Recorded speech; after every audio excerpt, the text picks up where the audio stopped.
Hare Krishna.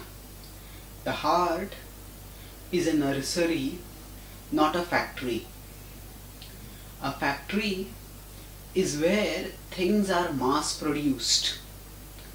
A nursery is a place where things are grown individually, naturally, and with specific attention to each plant that is grown.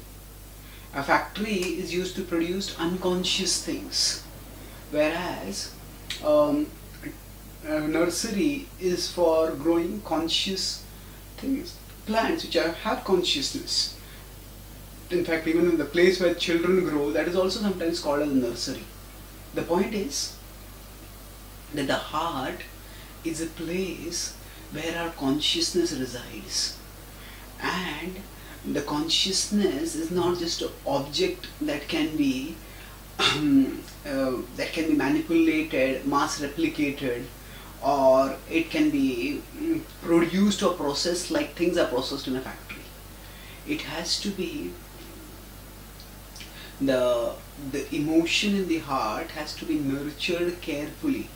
The growth of our consciousness, the development of our heart is something which is a gradual, natural, personal process. And this applies for any. Now the heart's primary emotion is usually love, and love centers on relationship with someone. So we love someone, and that's why the relationships that we develop, that we grow with others, they don't grow overnight.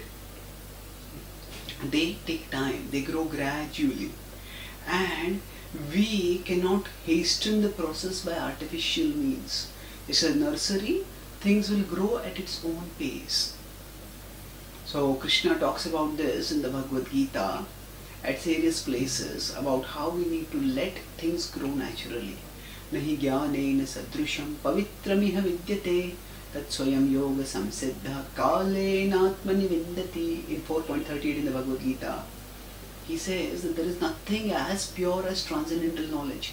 Nahi jnanena sadrusham, that as much as knowledge is pure, there is nothing as pure.